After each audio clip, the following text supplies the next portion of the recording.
নমস্কার বন্ধুরা, আজকে আমরা দেখাবো নিরামিষ কুমড়োর ছক্কা। আর এই কুমড়োর সুন্দর যে রেসিপিটা আজকে হবে নিরামিষ প্রক্রিয়ায়, আর সেটা আপনারা যে কোনো সময় খেতে পারেন। রুটি দিয়ে হতে পারে, লুচি দিয়ে হতে পারে, পরোটা দিয়ে হতে পারে, ভাতের সাথে হতে পারে।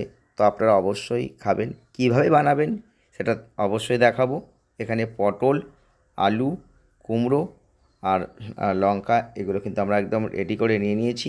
আর এগুলো দিয়েই রেসিপিটা বানাবো। তো চলুন দেখে নেওয়া যাক।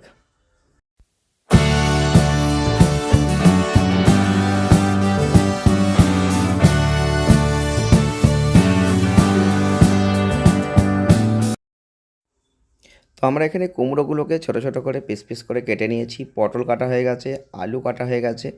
তো এগুলো দিয়ে একটা যে সুন্দর তরকারি রেসিপিটা হবে, তার সাথে একটা টমেটো অ্যাড করব। তো সব কিন্তু এখানে একদম কেটে একটি পাত্রে সব সাজিয়ে নিয়েছি। তা আপনারা দেখতেই পাচ্ছেন। এইবার এইটাকে সুন্দরভাবে যে রেসিপিটা আমাদের তৈরি করতে হবে, আর সেটাই কিন্তু এই ভিডিওই আমি দেখাবো। আপনারা ভিডিওটি পুরো দেখবেন, তাহলেই বুঝতে পারবেন কিভাবে সুন্দর স্বাদের এই রেসিপিটা আপনারা করতে পারবেন। প্রথমে কড়াই চাপিয়ে দিয়ে কড়াইতে তেল দিয়ে দিলাম। তেলটা অলরেডি গরম হতে শুরু করে দিয়েছে। তো এখানে আপনারা অবশ্যই একটা সুন্দর গোপন একটা মশলা সেটা ইউজ করবেন, সেটা আমরা দেখাবো। তার আগে পটলগুলোকে কিন্তু একটু তেলে ভালো করে নাড়াচাড়া করে নিতে হবে, একটু ভেজে নিতে হবে। কাঁচা পটল দিলে কিন্তু স্বাদটা আসবে না। তাই পটলগুলো অবশ্যই একটু প্রথমে ভেজে নিতে হবে। তো আমরা পটলগুলো তেলে একটু ভেজে নিচ্ছি প্রথমে।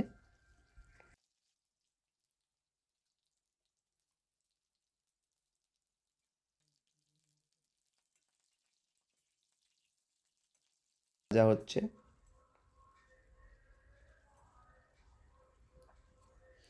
তো মোটামুটি পটলগুলো ভাজা হয়ে গেছে। এবারে কুমড়োটা কিন্তু তেলে দিয়ে দিচ্ছি।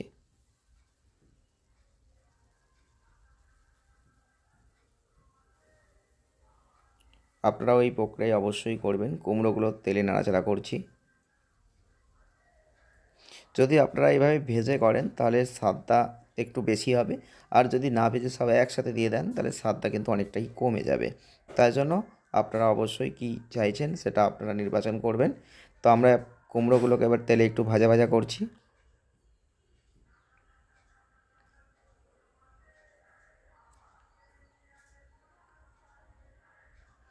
তো এবারে আলুগুলোও দিয়ে দিলাম। কুমড়ো আধ ভাজা হয়ে গেছে। টমেটো দিয়ে দিলাম।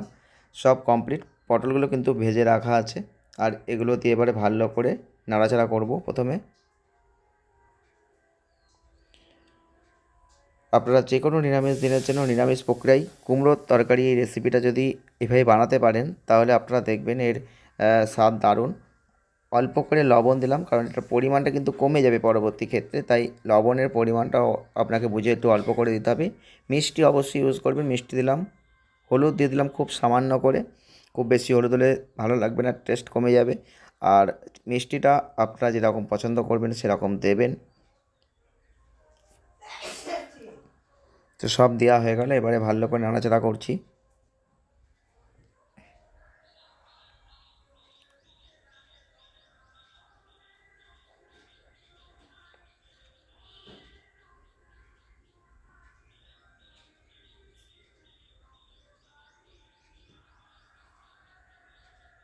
এবারে জল দিয়ে দিচ্ছি, কারণ আলু এবং কুমড়ো সবই সিদ্ধ করতে হবে। তাই জন্য জল মোটামুটি ডুবিয়ে দিয়ে দিলাম। চাপা দেওয়া থাকলো। 5 মিনিট পর চাপাটা খুলে নিয়েছি। দেখতেই পাচ্ছেন এটা ফুটছে। এবার এর মধ্যে পটলগুলো দিয়ে দিলাম। এবার সবগুলো একত্রে কিন্তু এটা সিদ্ধ হচ্ছে। তো মোটামুটি সিদ্ধ হয়েই এসেছে। আর একটু ফুটলেই কিন্তু হয়ে যাবে সিদ্ধটা।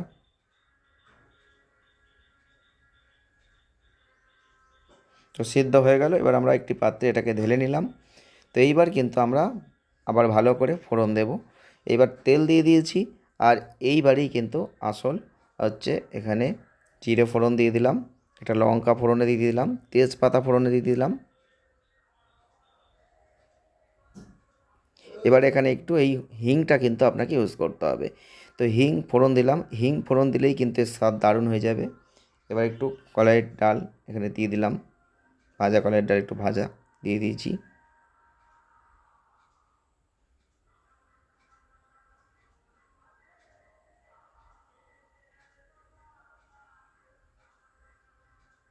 এবারে কুমড়োটা কিন্তু আমরা দিয়ে দিলাম।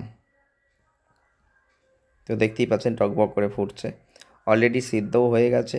এবার এই জলটা কিন্তু শুকনো শুকনো হয়ে গেলেই কিন্তু আমাদের রেসিপিটা রেডি হয়ে যাবে। যদি আপনারা এইভাবে এই রেসিপিটা করতে পারেন, নিরামিষ হলেও এর স্বাদ কিন্তু অনেক বেশি হবে।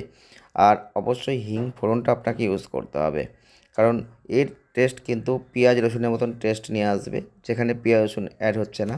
এবারে আমরা একদম দেখতেই পাচ্ছি ঘি দিয়ে দিলাম, কারণ আমাদের রেসিপিটা একদম রেডি হয়ে গেছে। তো ঘি দিয়ে এবার ভালো করে নাড়াচাড়া করলেই কাঁই কাঁই হয়ে গেছে, দেখতেই পাচ্ছেন রেসিপিটা একদম কমপ্লিট। তো অবশ্যই নেক্সট ভিডিও দেখা।